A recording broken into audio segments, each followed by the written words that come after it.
Hey everybody, this is David Way of Wudang West. I am here today with Rick Brown, Mr. Maceman himself. I am blown away. I can't believe I came home one day from Disney, taking my family out to Disney, and I get a call from you. Well, to be honest, it wasn't a call just yet. It was a Facebook Messenger. But Yeah. thank you for reaching out to me, and let's tell the world about our collaboration. Hey, we're going to do something very important, unprecedented. It's going to be a blending of two worlds, and it'll be a blend. It won't be a collision. It'll be a blending of mace training, traditional style mace training for strength and conditioning, very old concept, but combined with a much older concept of the Eastern Qigong that will be new to me. Right on. Well, I'm blown away at this prospect. And Rick, I got to tell you, I've been following you for, at this point, 6 years. I Wow. got my first mace, and you gave me my first mace manual. You sent me a PDF, and it had like Gravedigger and, not even all these complicated swings. It had like these very simple, just kind of simple ranges of motion that were really easy to get into. And I loved your format, and I always fall back on your exercises the way they were presented in that manual whenever I introduce someone new to mace. And so, I'm kind of a fanboy of yours. I follow you. I know what you do. I see you travel. I know where you're going. I know the people you're working with. And then to have you reach out to me, I was giddy.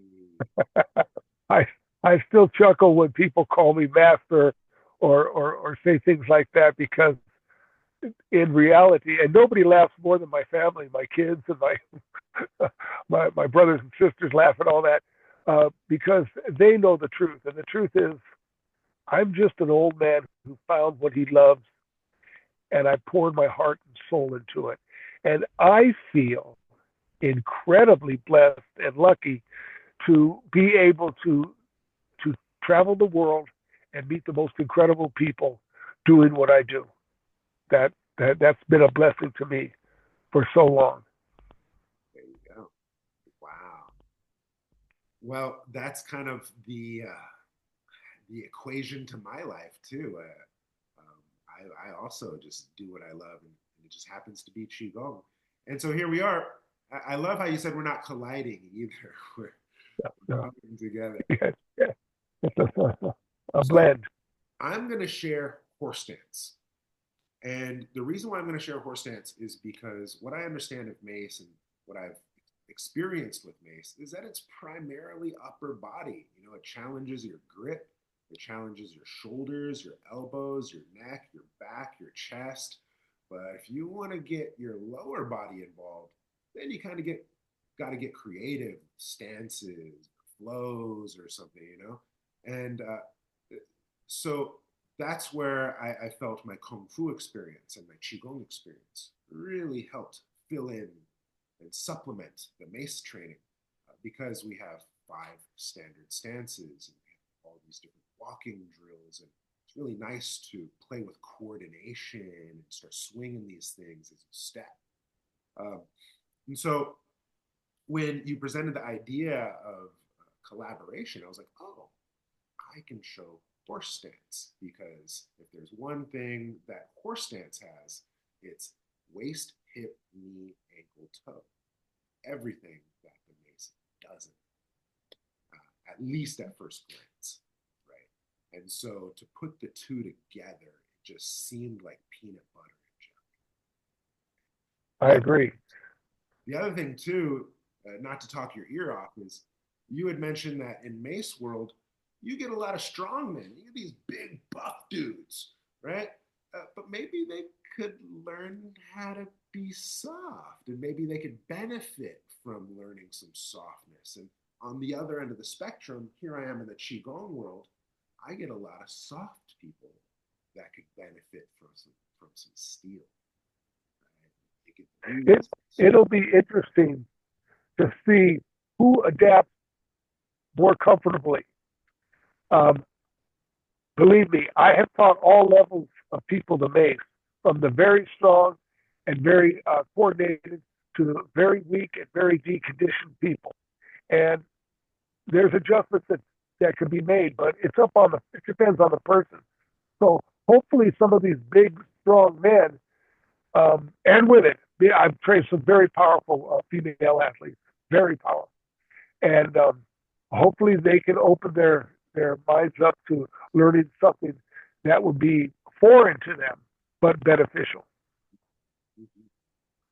Right on. Well, just so that there's not too much of a surprise, I'm going to show just gentle warm ups, range of motion for waist, hip, knees, ankle, toes, just to build some body intelligence and bring people aware of these body parts. And it's also great as a kind of a physical therapy, kind of a nourishment exercise to maintain over time. So we'll do all those ranges of motion to gear up and get ready. From there, I'll take you guys into the actual functional stance and the mechanics, the structure of it. And we'll give it an objective experience because we're actually going to pressure test. We're going to partner up and push on each other and line up and everybody push everybody and really see if our stance has substance or not. Once we have a feeling for what this structure is and what it can be in our body, then we're going to get mobile with it. Start moving, start doing walking drills and all these different step patterns, right? And then to make it fun, we can even do partnered exercises to kind of keep it fun and interesting and exciting. Uh, from there, we'll have the foundation set, and I'll be ready to pass it off to you where we can start swinging. What do you have lined up for this? Well, again, like you, I'm going to simplify it. I'll teach a core movements, three basic movements. Actually, two movements. The third will be doing those movements using one hand. So at first, we'll learn how to use two hands on two basic movements, the movements that they compete with in mace competition, and the main movement that they train with in mace competition. And once we've gotten that down, we will learn how to do both of those movements with only one hand. So the people will get a very, very grounded knowledge on the fundamentals of the mechanics of mace swinging. There's so much more you can do, but what I will teach will cover you 85, 90% of your whole entire career on the mace. And so these two exercises, let me guess, the halo and the 10 o'clock, 2 o'clock? Close, close. Uh, the 10 to 2, which in Europe is called the 300 because the mace travels 300 degrees. Uh-huh. Okay, and when we train for the 10 to 2, uh, we do the mace at 360 degrees. So at least it's called 360 degrees by many people. And interesting, I'm not going to go right now into the history, but where the mace comes from in India, they don't call it 10 to 2, they don't call it 300 or 360, they just call it the swing. So, so they keep it very simple, and it seems to have worked for them for the last 1,000 years. Yeah. And I'm not going to do too much to upset that cart. Okay. Cool. Cool. Cool. You bring up India and the swing, and I don't want to get too far off on a tangent, but China also has clubs and maces. We have them as weapons. They're called melon clubs, and funny enough, it's in movies. It's always the people with melon clubs that are stupid, and they always get their butt kicked. They're kind of like low level villains with melon clubs. But it's a classic Chinese weapon, and even in the samurai traditions, uh, they would swing boats, Right. huge shipping oars, so that they could, if they could swing a boat oar, then that samurai sword is nothing. So it's for sword conditioning. Swings big, big. Yeah, there's a tremendous history in these implements, uh, using the mace for two hands or clubs with one hand, and I've trained in all of those disciplines. Okay, but basically I stick with the mace, and I'm going to cut out all the esoteric history and teach the mace for strength and conditioning. You will cover the movement and enhanced movement patterns. I will cover strength and conditioning because that's what I'm best at. Question. Will we get one of those maces that's on the handle with the chain and the ball with the spikes? Absolutely not. Uh, I do have a real mace, battle mace, uh, uh, but again, that's the mace used as a weapon. The maces that I teach people to use are not weapons. They're too heavy. They're too big. By the time I picked one up to swing it at you, you would be gone, or you could have done something to me. You could have kicked my knees out. But no, like I said, I teach the mace to be used as a tool for strength and conditioning. There is absolutely zero self-defense content in what I teach. Uh, is it applicable to those things? Well, of course, but that's not the aim or the purpose of my teaching. Uh, uh, I put gas in your car. How you drive your car is your business. You know, that's funny. I like you put gas in the car. I build a stove, right?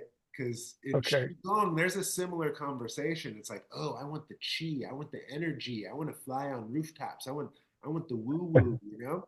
Yeah. So we call that the fire, you know? And people that Right. chase fire get burnt, right? And then so in our tradition, we don't care so much about the fire. We just want to have a good stove.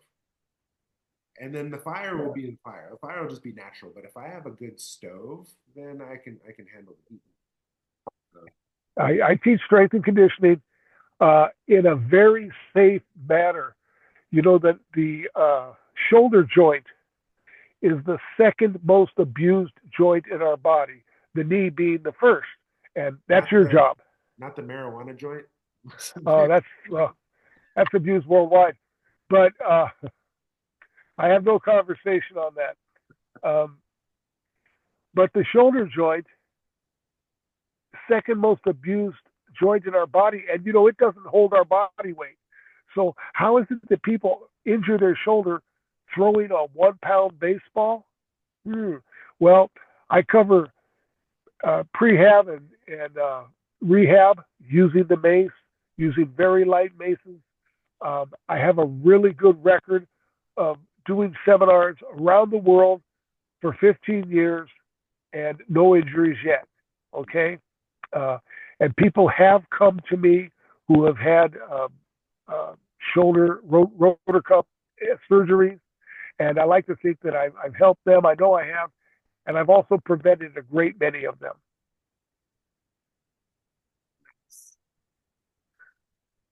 Well, I am excited.